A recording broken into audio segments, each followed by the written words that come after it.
I'm not really a morning person. I'm an afternoon person. Basically, laundry and everything is all done. Um, Nobody's here with me, so I'm basically just in here bored, nothing to do.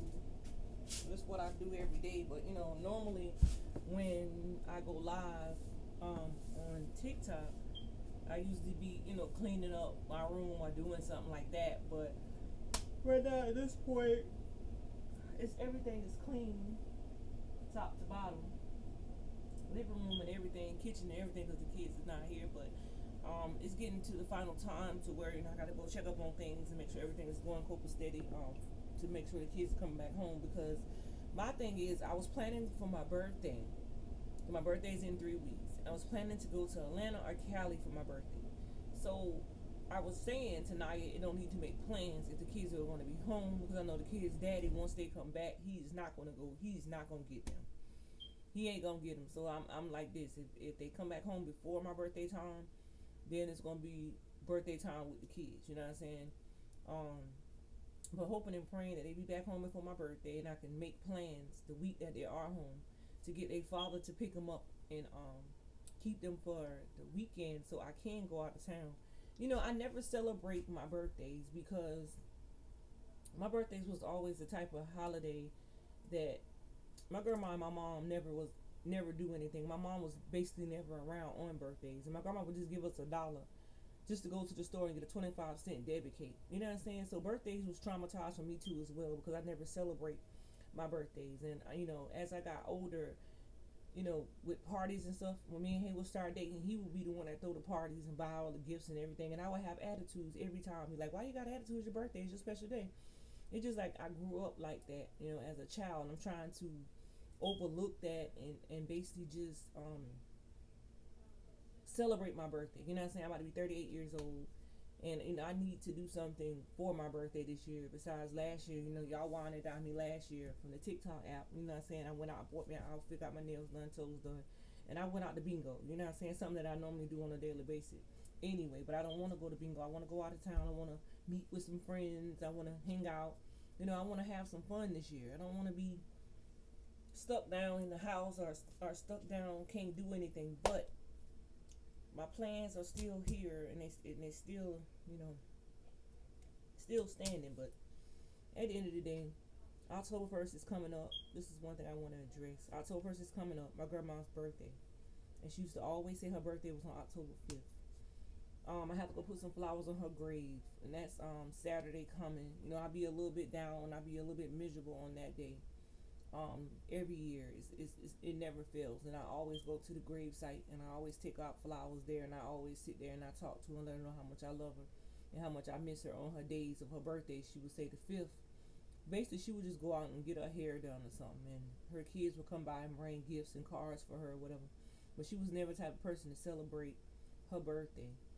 Um, but me personally, honestly, I miss her so much, and I wish she was still here. Because if she was here, then things would probably been a little bit different. Because I know half of the kids that I got 10.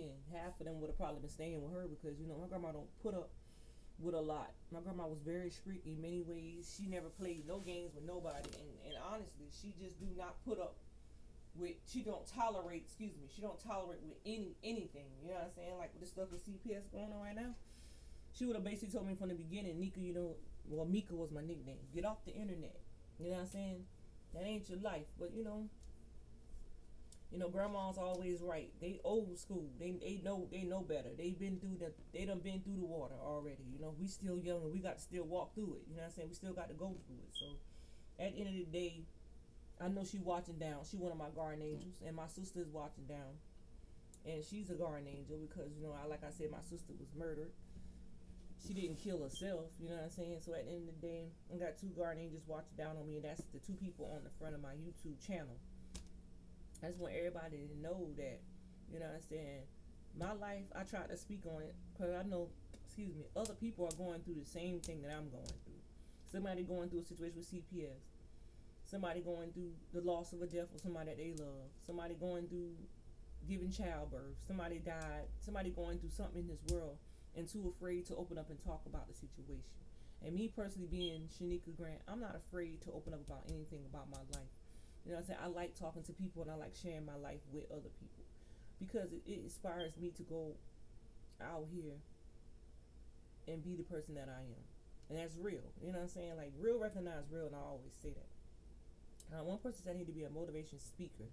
I could, you know what I'm saying, get up here and talk every day about different things and talk about, story time like I used to do on TikTok. I used to do story time all the time on TikTok, and people used to love hearing story time. Especially the time I was talking about when my brother got raped and, how I felt as a child of seeing that with my own eyes and dealing with a situation that I'm dealing with from CPS. It makes me think back the time of my life when I was a little girl and CPS wasn't nowhere around. Where was CPS when we needed CPS when we was growing up? It wasn't no such thing as CPS when we was growing up. It was a such thing as a belt and getting your mouth slapped if you said anything. That's how it worked back in our days. These days now, you can just pick a finger up, getting DSS right there. You know what I'm saying? It's just crazy how this world can be. It's crazy how it's so evil in this crazy world. It's so many evil people in this world. You don't know who to trust. You know what I'm saying? And then, personally, honestly, I tell a lot of people I love them because that's the word that's in my heart. And I stick with that. But you can't tell everybody you love them. You can't trust everybody because the people that you trust can be the same one that turn their back on you. You know what I'm saying? And at the end of the day, a person don't know your inside like you know your own inside because God created everybody different. He didn't create everybody the same. You know what I'm saying? But we all got to lay down the same way. We came in the world through a mother and a father, and of course our Father God first. But we also got to lay down in our casket just like everybody else has to lay down in our casket. We don't know what day we're going to leave this world. We got to be prepared. Today is not promised like tomorrow's not promised. That's why I get out here and I share my life with the world and let the world see, this is what Nika's doing today. This is how I'm feeling today. I want to go out here and I want to share my life. How y'all life going? What y'all got going on? A lot of people live behind glass screens and talk yam all the time.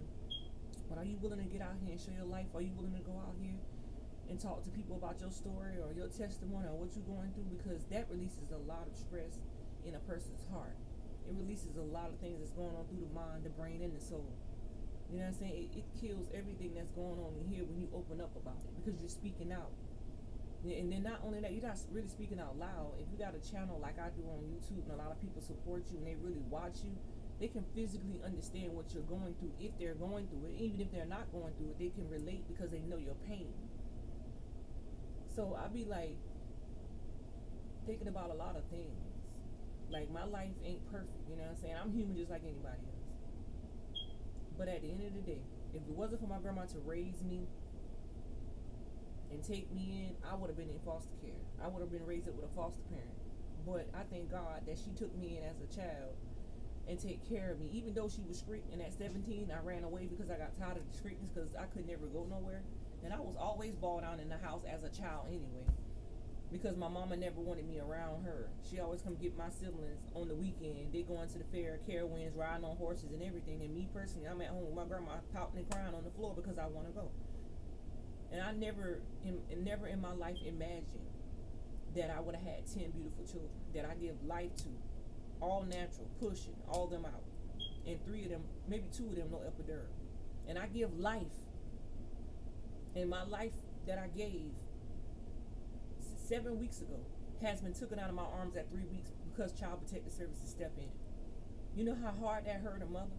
That shit crushed me because I didn't want to let none of my kids go.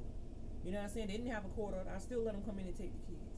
But imagine, let me say this while this is on my heart because I feel like my grandma's standing over me right now. I gave life 3 weeks ago, holding my baby girl in my hands, loving and kissing on her and thanking the Lord that she made it here on this earth, alive and breathing.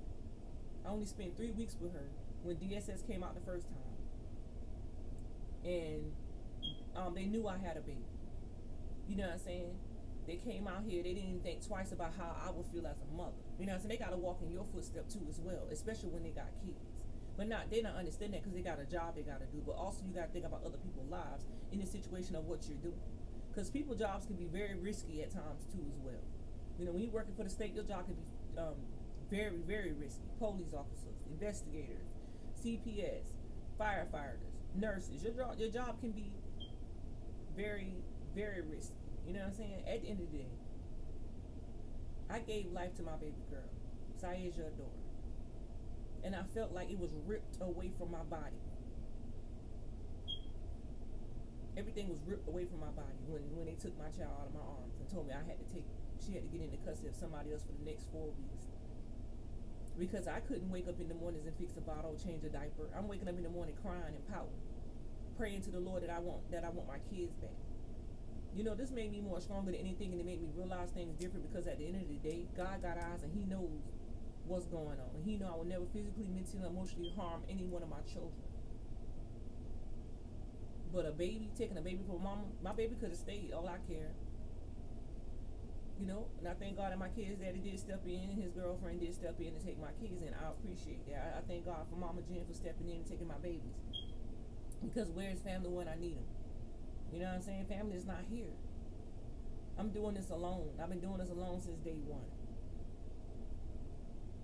I've been doing this since day one. And dealing with Papa's situation and everything like that, that's the reason why I had to get Papa out the house, because I needed him to understand the things you're doing are wrong. And Mama want to save your soul. So the best thing I did was to make sure he was with his father and his grandmother, to make sure he had a full understanding of what responsibilities he needed to be taken care of as being my oldest son. And he's doing a real good job. Nana always still crying when I go see her. She wants to come home. That's all she scream about.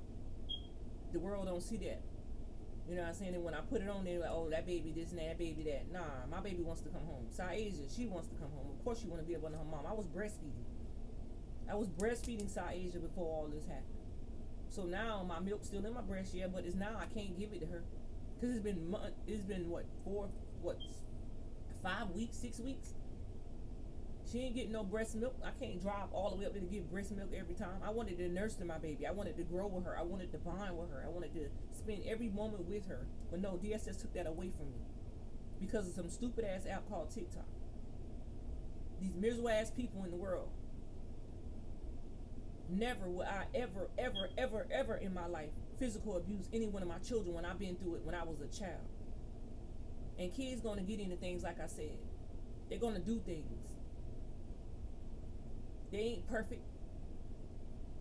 And they little kids. At that, I have to be home 24/7 to monitor Naya and the kids? No, I don't have to. Naya is 18 years old. She has the ability to watch all these children if she wanted to. But if they go out here and they don't want to listen to what she got to say and run around and get into something, that's different. But I'm not going to put all my responsibility on nobody. Like I told Naya, so that night I went to be going and Lodger did what he did with the microwave. I hold full responsible for anything that happens in this household because I'm the mother. I'm Elijah's mom.